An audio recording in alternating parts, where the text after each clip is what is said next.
The Mouse, the Bird, and the Sausage, a fairy tale by the brothers Grimm, as narrated by Scott Leffler for Stop Book and Listen.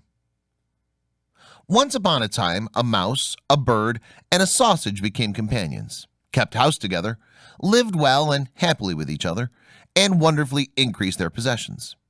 The bird's work was to fly every day into the forest and bring back wood. The mouse had to carry water, light the fire, and lay the table, but the sausage had to cook. He who is too well off is always longing for something new. One day, therefore, the bird met with another bird on the way, to whom it related its excellent circumstances and boasted of them. The other bird, however, called it a poor simpleton for its hard work, but said that the two at home had good times.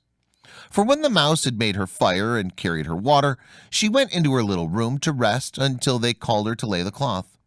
The sausage stayed by the pot and saw that the food was cooking well, and when it was nearly time for dinner, it rolled itself once or twice through the broth or vegetables, and then they were buttered, salted, and ready.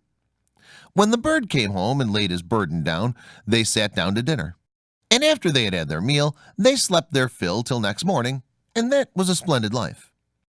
The next day the bird, prompted by the other bird, would go no more into the wood, saying that he had been servant long enough, and had been made a fool by them, and that they must change about for once and try to arrange it in another way.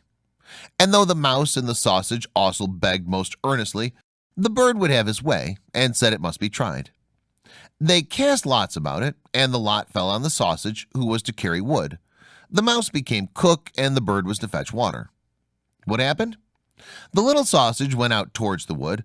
The little bird lighted the fire. The mouse stayed by the pot and waited alone until the little sausage came home and brought wood for the next day. But the little sausage stayed so long on the road that they both feared something was amiss, and the bird flew out a little way into the air to meet it. Not far off, however, it met a dog on the roadway who had fallen on the poor sausage as lawful booty and had seized and swallowed it. The bird charged the dog with an act of barefaced robbery, but it was vain to speak, for the dog said he had found forged letters on the sausage, on which account its life was forfeited to him. The bird sadly took up the wood, flew home, and related what he had seen and heard. They were much troubled, but agreed to do their best and remain together. The bird therefore laid the cloth, and the mouse made ready the food, and wanted to dress it, and to get into the pot as the sausage used to do, and roll and creep amongst the vegetables to mix them. But before she got into the midst of them, she was stopped and lost her skin and hair and life in the attempt. When the bird came to carry up the dinner, no cook was there. In its distress, the bird threw the wood here and there, called and searched, but no cook was to be found. Owing to his carelessness, the wood caught fire, then a conflagration ensued. The bird hastened to fetch water, and then the bucket dropped from his claws into the well, and he fell down with it, and could not recover himself, but had to drown there.